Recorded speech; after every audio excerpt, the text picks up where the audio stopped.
denunciando certas coisas, envolvendo-se, tomando posições em certos temas. A empresa que eu trabalho, que é o JBS, herdou do Grupo Bertin o TAC do Pará. E realmente é inacreditável aquele texto. Mas eles foram obrigados, como você falou, Simar, foram obrigados a assinar, e nós que herdamos temos que cumprir.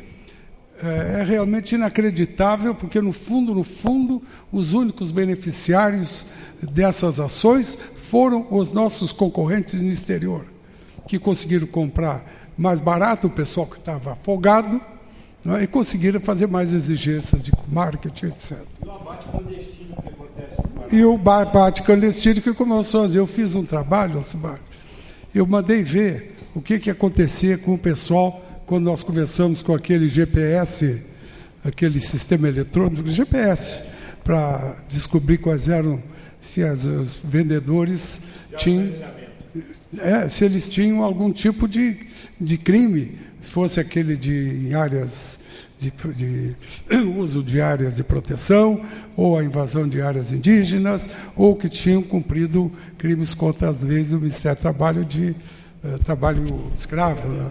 Bom, foi um desastre. O teste que eu fiz foi o seguinte: quanto está o preço da lenha aqui? Aí era 100, vamos dizer. Quando estavam em vigor as restrições a comprar boi de quem tinha problema, a lenha caía para metade. Por quê? Porque ele deixava de produzir o boizinho, como ele não podia entregar para o frigorífico, o que acontecia? Ele ia matar o boi com um abatedor ilegal, criando embaraços de toda a ordem do ponto de vista sanitário, etc. O segundo ponto que eu queria suscitar era o seguinte, foi mencionado aqui, quem dá risadas e aplaude com certo cinismo as nossas ações, fruto de baixa informação, como essas lá da Amazônia, são os nossos concorrentes. Você sabe, hoje a nossa empresa opera em 25 países. Então eu tenho acesso à reunião da ABIEC da Austrália, à reunião da Associação dos Pecuaristas dos Estados Unidos, faço parte até de alguma dessas organizações. Então você vê, aqueles caras querem saber de business. E se eles puderem nos ferrar, eles nos ferram. E patrocinam as ações das entidades, supostamente para ajudar o Brasil, muitas dessas ONGs, que são mantidas pelos nossos concorrentes. E o pior é que a gente sabe, e tem dificuldade de usar esse tipo de coisa. Então, eu diria o seguinte, acho oportuna essa sua referência, acho oportuno a sua referência, também a essas certas outras questões, e dizer assim, nós temos que nos qualificar melhor para defender os interesses do Brasil e os interesses das nossas empresas. Eu trabalhei há alguns anos, não consegui fazer, mas hoje nós temos pelo menos uns adidos agrícolas, que são homens preparados, a maioria deles trabalhou comigo lá no Ministério da Agricultura, e que estão nos dando mais informação, inclusive sobre esse episódio russo. Esse episódio russo é um episódio diplomático. Não até eu que negociei o negócio da entrada da Rússia no OMC na parte que diz a carne bovina, lá em Moscou. Agora eles estão apertando, isso faz 7, 8 anos. Porque problema sanitário com data fixa para começar é peculiar, né?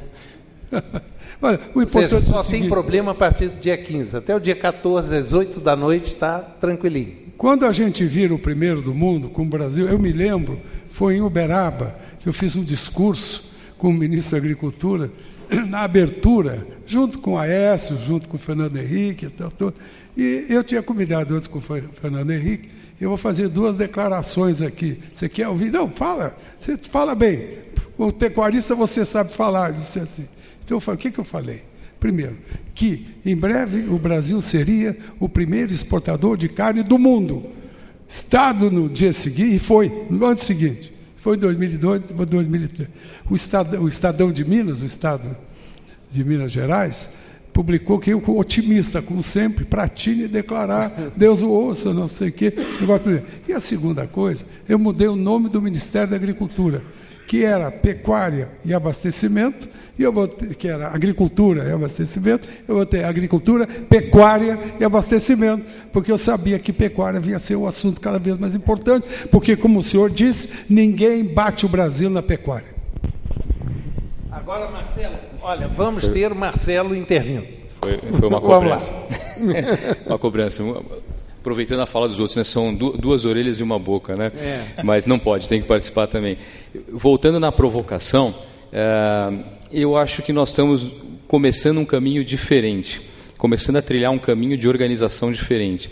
E talvez, se foi mais uma caricatura, essa ruptura entre os elos da cadeia, o que está começando a acontecer é a entrada, inclusive, da iniciativa privada, com toda a capacidade que ela tem organizacional e de mobilização, junto com o GTPS, com a PPS, com a Embrapa, com ONGs. Então, está se formando um novo modelo de organização para que a gente consiga passar esse recado. Então, talvez o pecuarista não vá conseguir se unir sozinho. Ele precisa realmente dessa ajuda. E um exemplo que eu vou citar só para ilustrar. O que aconteceu com o álcool brasileiro que virou etanol com a Única.